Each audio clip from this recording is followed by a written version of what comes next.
নবী হে, ধৈর্যশীলদেরকে আপনি সুসংবাদ দিন।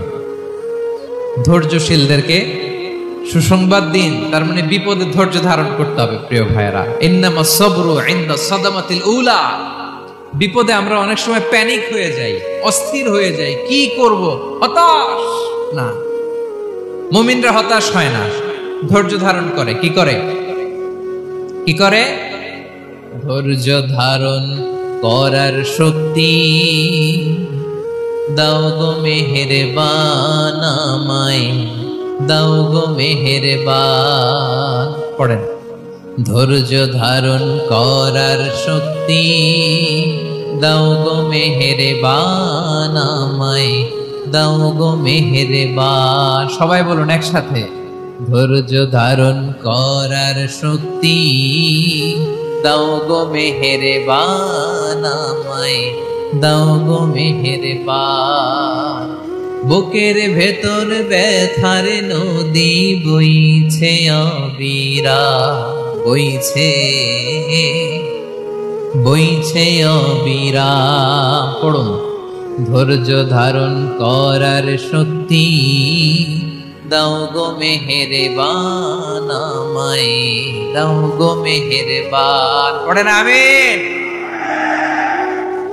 আল্লাহ যেন বিপদে আমাদেরকে ধৈর্য ধারণ করার তৌফিক দান করে। প্রিয় ভাইয়েরা, ধৈর্য এটা এমন একটা গাছ, যে গাছের সারা গায়ে কাটা, কিন্তু এই গাছের ফলটা বড় সুস্বাদু। আই রিপিট, আমি আবার বলছি, ধৈর্য এটা এমন একটা গাছ, যে গাছের সারা গায়ে কাটা, কিন্তু ফলটা বড় মিষ্টি, ফলটা বড় সুস্বাদু। সবাই ধৈর্য ধারণ করতে পারে না। বিষ্ণু ইসলামকে আল্লাহ তাআলা নানা সময় আশ্বস্ত করেছেন, সান্ত্বনা দিয়েছেন, আর ধৈর্যের বাণী শুনিয়েছেন। আল্লাহ বলেন, ফাসবির কামা সাবারা উলুল আজমি মিনার রাসূল। নবী হে, আপনার আগে দৃঢ় প্রত্যয়ী নবীরা যেরকম ধৈর্য ধারণ করেছে, আপনিও ধৈর্য ধারণ করুন। সূরাতুল মুজাম্মিল আল্লাহ তাআলা বলছেন, ওয়াসবির আলা মা ইয়াকুলুনা ওয়াহজুরহুম হাজরান জামিলা। ওরা যাই বলুক, আপনি ধৈর্য ধারণ করুন, ওদের কথাকে ইগনোর করুন। Just ignore what they are saying to you. যা বলে আপনি জাস্ট ইগনোর করেন। ওরা বিষ্ণু ঈসা ইসলামের মনোবলকে ভেঙে দেওয়ার জন্য কখনো বিষ্ণু ঈসা ইসলামকে কবি বলে গালি দিত। কবি কি বলতো? শায়ের। কখনো বলতো মজনুন, পাগল। নাউজুবিল্লাহ পড়বেন না? পাগল বলে গালি দিত। মাঝে মাঝে বলতো কাহিন, গণক। মাঝে মাঝে বিষ্ণু ঈসা ইসলামকে তারা বলতো আবতার, লেস কাটা। মুহাম্মদ, তোমার ছেলে নাই, তোমার বংশ নির্বংশ হয়ে গেছে, তোমার নাম নেয়ার মতো কেউ নাই। আহা, কপাল পোড়া। গোটা বিশ্বব্যাপী বিষ্ণু ঈসা ইসলামের সুনাম সুখ্যাতি ছড়িয়ে দিয়েছে কে? আকাশ বাতাস মাড়িয়ে, সাত আকাশ ছাড়িয়ে আল্লাহর আরশ পর্যন্ত আল্লাহ তাআলা বিষ্ণু নবীর সুনাম সুখ্যাতিকে সুউচ্চ করেছেন। ঠিক কিনা বলেন? ইগনোর করুন। আপনাকে কবি বলে, গণক বলে, আপনাকে পাগল বলে, আপনাকে লেসকাটা বলে, জাস্ট ইগনোর দেন। বর্তমান সময়েও নানা ধরনের ট্যাগ আমাদেরকেও দেয় কি দেয় না বলেন? দেয়। আমাদেরকে কি বলে? মৌলবাদী বলে, বলে বলে ওই যে রাজাকার বলে। রাজাকার রাজাকার খেলার দিন শেষ। মন মতো হইলে মুক্তিযোদ্ধা, মন মতো না হইলে রাজাকার, এই দিন শেষ। ওই দিন আর নাই। এই কার্ড দিয়ে আর খেলার দিন নাই। এগুলো মানুষ আর খায় না এখন, এগুলো গিলে না আর। সাধারণ মানুষ বড্ড সচেতন। দেখেন, কালের বিবর্তনে, সময়ের আবর্তনে একই পরিক্রমা আমাদেরকেও ট্যাগিং করে। আমাদেরকে মৌলবাদী বলে, ব্যাকডেটেড বলে, রাজাকার বলে, জঙ্গি বলে, যুদ্ধাপরাধী বলে। আছে না এরকম?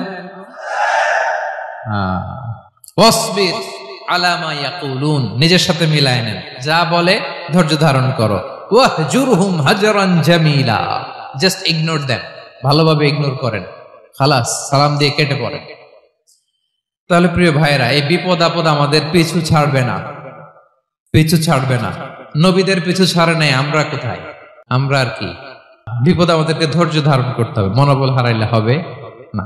দেখেন বিশ্বনবী কিভাবে আপনাদেরকে সান্ত্বনা দেয়। বিশ্বনবী বলেন, আজাবান লি আমরিল মুমিন, মুমিনের ব্যাপারটা বড় আশ্চর্যজনক। ফাইন্না আমরাহু কুল্লাহু লাহু খাইর, মুমিনের জীবনে যা ঘটে সবটাই খাইর, সবটাই কল্যাণ। ইন আসাবাতহু সাররাউ শাকারা ফাকানা খাইরাল্লাহ ওয়া ইন আসাবাতহু দাররাউ সাবারা ফাকানা খাইরাল্লাহ। মুমিনের জীবনে যদি সুখ আসে তাহলে মুমিন শুকরগুজার হয়, এটা তার জন্য ভালো। আর যদি মুমিন জীবনে দুঃখ আসে তাহলে সে সবর ইখতিয়ার করে, এটাও তার জন্য ভালো। সুবহানাল্লাহ। তাহলে দেখেন, আমরা হয় সুখে থাকি নয় দুঃখে থাকি, ঠিক কিনা বলেন? তাহলে সুখের সময় আমরা শুকর করি, কি করি?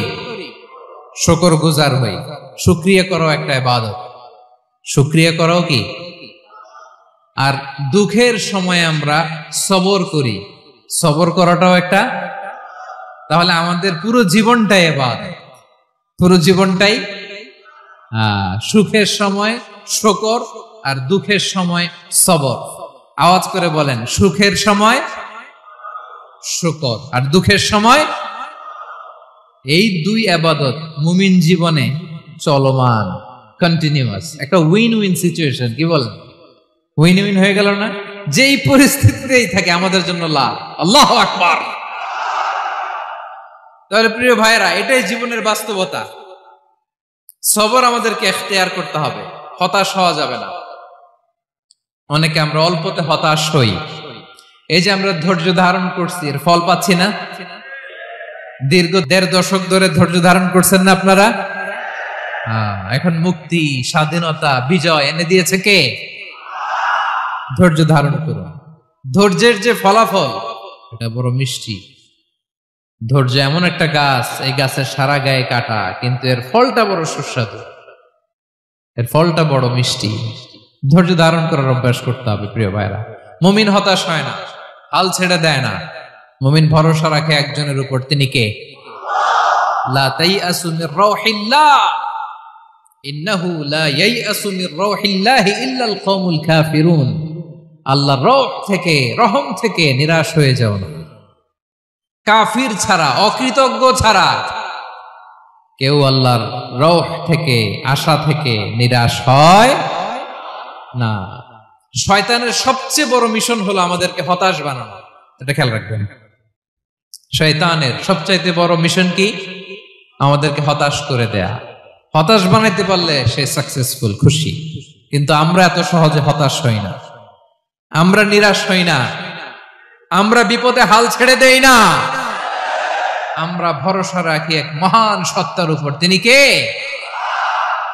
মনে থাকবে, বিপদ আসলে ভেঙে পড়বেন, ভিসা না হইলে কান্নাকাটি শুরু করবেন, ব্যবসায় লস হইলে হাউমাউ, হতাশ হবেন, ভেঙে পড়বেন। ধৈর্য ধারণ করব আমরা। আওয়াজ করে বলেন, আমরা কি করব? সবর।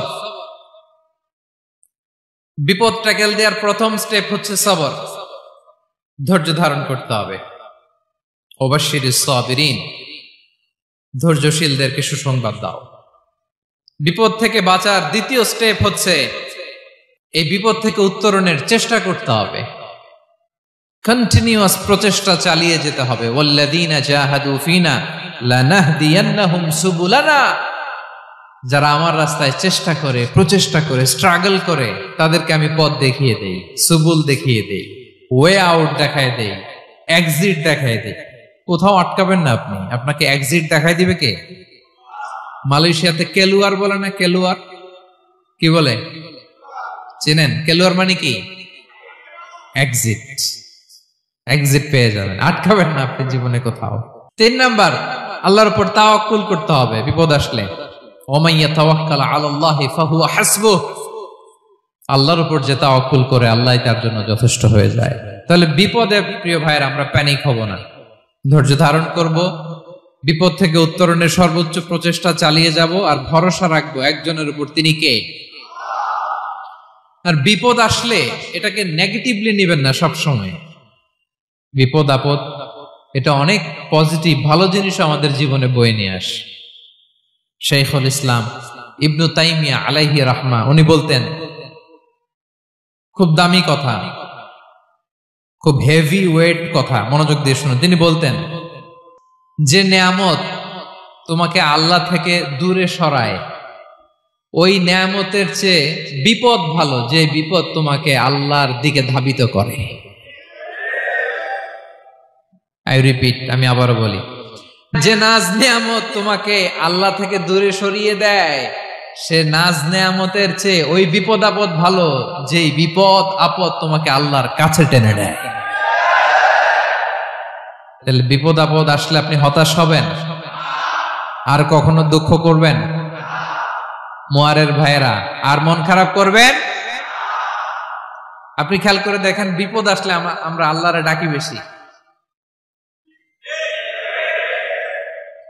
যখন অসুস্থ আপনি খেয়াল করেন তো, আল্লাহ আল্লাহ তুমি ছাড়া বাঁচানোর কেউ নাই, আল্লাহ আল্লাহ তুমি হেফাজত করো, আল্লাহ তুমি সুস্থ করে দাও।